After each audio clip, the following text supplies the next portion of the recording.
7:14 de la mañana, estamos de retorno en Altavoz, en Vital, también estamos en todas las plataformas digitales de Tribu Televisión. Aarón Salomón, tenemos una encuesta, es importante señalarla, como sabemos tiene que estar conectado a través de las redes sociales de Altavoz.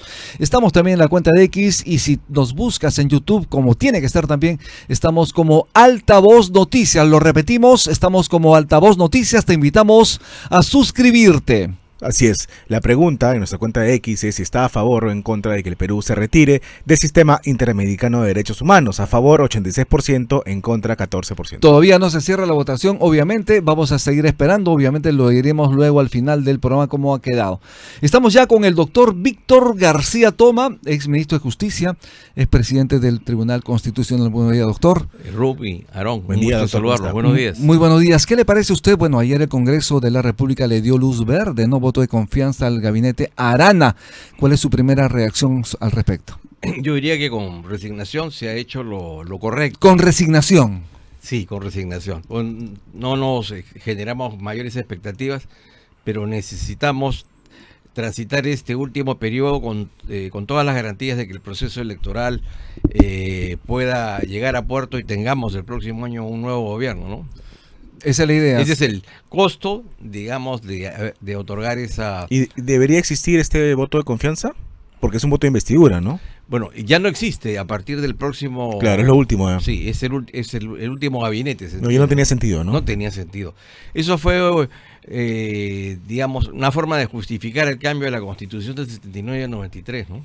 Y el presidente, la otro día que estábamos comentando con Alejandro Muñante, él señalaba que no debería existir este permiso del Parlamento para que el presidente salga del país. Debería ser como Argentina, donde Milei puede viajar donde quiera. ¿Usted cree que debería eliminarse esta autorización del Parlamento? Lo que pasa es que esto está vinculado con aspectos históricos. Recuerde que Prado... se va a Chile. Se va a Europa. A Europa, ¿no? Supuestamente a La guerra con comprar Chile, armas, sí. y no regresa. Y nunca regresó, ¿no? Yo creo que por esa razón es que se introdujo este tema en la Constitución. De acuerdo, debería mantenerse. Sí, digamos, en función a nuestra experiencia. Así es. También el Congreso en la víspera planteó, como hemos mencionado en la encuesta, mejor dicho, el premier Eduardo Arana planteó ante el Congreso la formación de una comisión para evaluar la salida del Perú del Sistema Interamericano de Derechos Humanos. ¿Usted está a favor o en contra de esta posibilidad? Yo creo que es una medida distractiva, por lo siguiente. Como bien saben, hace algunas semanas el Poder Ejecutivo puso supuestamente el tema de denunciar el pacto para poder aplicar la condena de muerte. Y por ese motivo ha llevado a cabo audiencias que han tenido un costo importante, pero no nos han dicho cuál ha sido el resultado. Lo segundo, pero si quisiera hacerlo lo hace, ¿no? No sin más digamos, la política exterior, comisión. Las relaciones internacionales son parte de la responsabilidad del Poder Ejecutivo. Ellos tienen la facultad de denunciar, obviamente obteniendo después la anuencia del Congreso, pero no se ve nada serio, porque lo primero que deberíamos conocer es cuál es la posición de Relaciones Exteriores, cuál es la posición del Ministerio de Justicia, ¿no? Yo creo que es una medida distractiva. ¿Cuáles son los pros y los contras de una decisión de este tipo? Porque como sabemos, una buena parte de la población está a favor de la pena de muerte y para eso hay que salir de la Corte Interamericana de Justicia. Creo que la situación de queja o de reclamo contra algunas sentencias de la Corte son correctas. El tratamiento que se ha dado a la Corte en la lucha contra el terrorismo en nuestro país, reconociendo que pudieran haber excesos individuales o aislados, nos ha generado una jurisprudencia que no se corresponde, digamos, a la situación que nosotros vivimos, ¿no?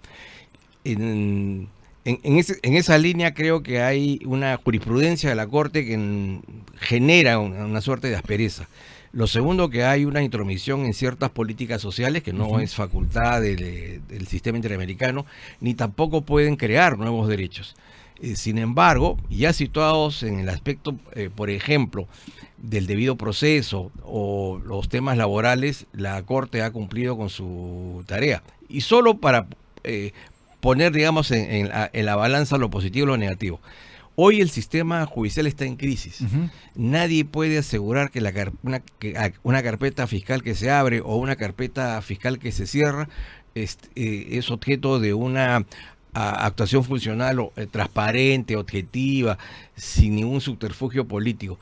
Y lo mismo sucede con las decisiones del Poder Judicial. Claro. Si, digamos, le quitamos al ciudadano la posibilidad de recurrir en última instancia ante la afectación de sus derechos fundamentales, que no han sido defendidos en el sistema judicial peruano, que incluso pudieran haberse originado ahí, entonces nos hemos quedado los ciudadanos con una herramienta menos de defensa, ¿no? Efectivamente, una herramienta menos de defensa que se tiene que tener en consideración al momento de debatir, analizar esta situación. Sin dejar, por supuesto, de pugnar con otros estados en que el control que tiene ciertos grupos ideológicos en torno al sistema interamericano cambie, ¿no? Es una pelea que tenemos que dar. Pero lo cierto es que cuando se quiere tardar o dilatar algo, se forma una comisión, ¿no? Sí, claro.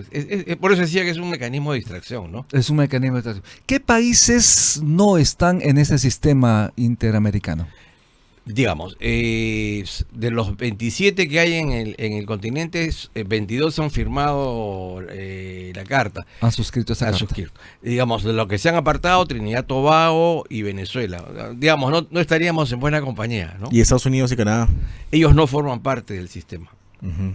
Y en el caso, por ejemplo, de Cuba, Cuba no participa. ni siquiera es miembro de la OEA, a pesar de que se le ha levantado digamos, el veto político, ¿no? Claro que sí. Así es. Y también en ese sentido de evaluar, el premier Arana ha dicho que evalúa enviar a los delincuentes de alta peligrosidad al El Salvador, al SECOT. Cuando dice evalúa significa que no va a haber nada. Efectivamente, en primer lugar creo que sería el reconocimiento implícito del fracaso del Estado en el cumplimiento de sus responsabilidades. Ya tenemos estos famosos convenios de Estado Ujú. por el cual empresas públicas o privadas de otros países son los que llevan a cabo las obras de infraestructura, Claro. ¿no? Ahora ingresaríamos al tema del control del sistema penitenciario. Y de repente hasta vamos a terminar pidiendo que vengan ministros Claro, que vengan incorporarse jueces, fiscales, ¿no? claro, no, Es no. un reconocimiento a la ineficacia, a la ineficiencia en el país, Así. precisamente en la atención de estos sistemas de justicia, que además debería comprometerse, digamos, la utilización adecuada de los recursos para la construcción de estas cárceles que tanto se requieren en el país. Necesitamos construir más cárceles. El costo por Por preso. preso remiso, creo que son como $20,000 Al anuales. año, No sí. tienes. Y no hay forma de que nos rebajen ese monto, pues, ¿no? No, Ni que no nos cobren, ¿no? Así es. Y lo central, en tanto una persona sea detenida por la presunta comisión de un delito y esto no concluye en una sentencia, no lo podemos enviar fuera. Claro, y Porque- acá los procesos tardan, ¿no? Los procesos tardan 8 o 10 años. No es una medida efectiva. No es una medida efectiva, definitivamente. Obviamente son luces para las audiencias. Doctor, y en este caso, por ejemplo, cuando se habla de la intención de salir de la Corte Interamericana, de la que estamos hablando, el objetivo es la aplicación de la pena de muerte. ¿Realmente esto de alguna forma aminorará la criminalidad en el país si es que se aplica?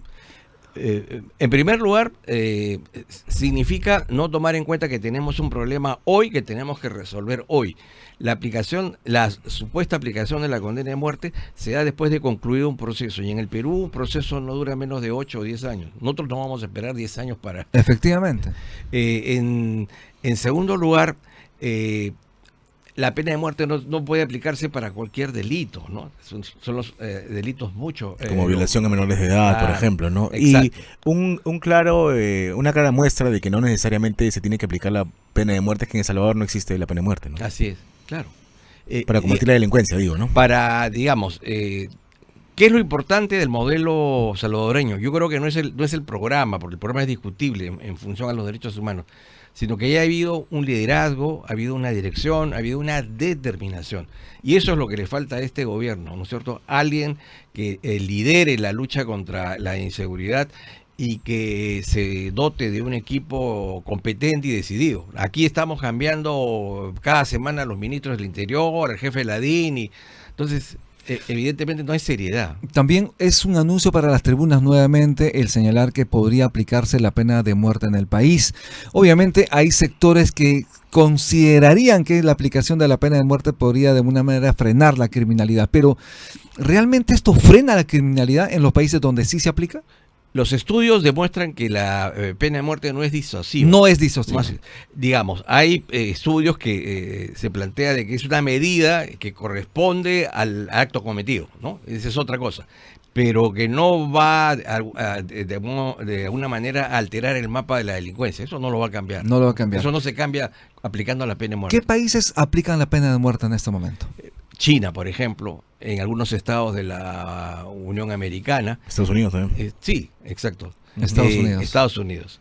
Pero el número de países se ha ido reduciendo. Pero además hay una contradicción. Hace exactamente 2 meses el Perú ha votado en la ONU para acentuar la política de reducción de la aplicación de la pena de muerte en el... Hay un contrasentido entonces. Por un lado se lanza este anuncio a las tribunas, por otro lado se actúa de una manera diferente. Así es, sí. ¿Y exactamente qué es lo que se ha suscrito? ¿Cómo se llama este convenio? Anualmente se delibera sobre la necesidad de... digamos, proscribir, eliminar ciertas penas que se consideran inhumanas o inconvenientes desde el punto de vista de la impartición de justicia. Y hace 2 meses se votó este proyecto nuevamente y el Perú ratificó su decisión de comprometerse en esa política. Sí. En el Perú sí existe pena de muerte, como sabe perfectamente. Sí, para algunos casos. Justamente lo de la pena de muerte siempre ha sido un engaño, muchachos. ¿Por qué? En la Constitución del año 93 se estableció que existe pena de muerte para los traidores a la patria, en caso de guerra exterior, y en segundo lugar para los terroristas. Se capturó a toda la cúpula de Sendero, se capturó a toda la cúpula del MRTA y no se aplicó la medida. Porque estamos adscritos al sistema interamericano de derechos humanos. Estamos adscritos al sistema interamericano, pero se suponía que en la determinación con la Constitución del año 93 era aplicar la pena de muerte. Y luego el gobierno que había planteado esa medida dio marcha atrás porque se dio cuenta que eso lo aislaba del concierto de las naciones. Y porque no resolvía el problema de fondo. Esa decisión fue tomada por Fujimori en su momento. Así, si en ese momento, por ejemplo, se hubiese ejecutado a Ismael Guzmán sería considerado pues un mártir político, ¿no? O sea, la lógica, la psicología política cambia. Hoy lo vemos como un vil criminal, pero si se le ejecuta judicialmente, esa situación probablemente sea percibida de otra manera por la población. En el caso de traición a la patria sí se aplicó, si no me equivoco, en un par de oportunidades. Sí, se aplicó con un suboficial de la FAP, si no me recuerdo. Que había vendido información reservada peruana a países vecinos. Exacto. Pero hay un caso que Ujubilca, que demuestra un poco cómo es el temperamento y la personalidad del pueblo peruano, ¿no?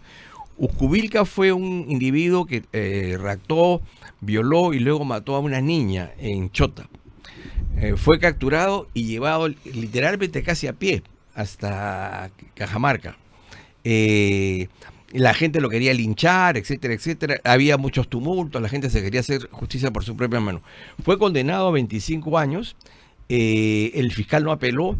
En esa época no existía la figura de la proscripción de la reforma hacia lo peor. O sea, si yo apelo mi sentencia, se me puede rebajar, se me puede anular, pero no se me puede aumentar. Bueno, a él, en ese tiempo no existía esa figura, se pasó por una decisión de la Corte Suprema de la condena a 25 años a la pena de muerte.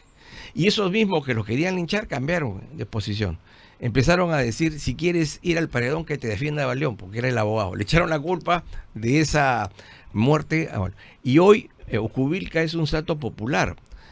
Hay procesiones, la gente que tiene procesos judiciales y considera que puede ser víctima de un acto de injusticia por parte de los magistrados, van a pedirle para que ore por ellos, ¿no? Entonces, son cosas que ocurren en el país. Es. Doctor Víctor García Tomás, vamos a hacer una pausa en Altavoz en Vital y en las redes sociales de Tribu Televisión. Ya regresamos.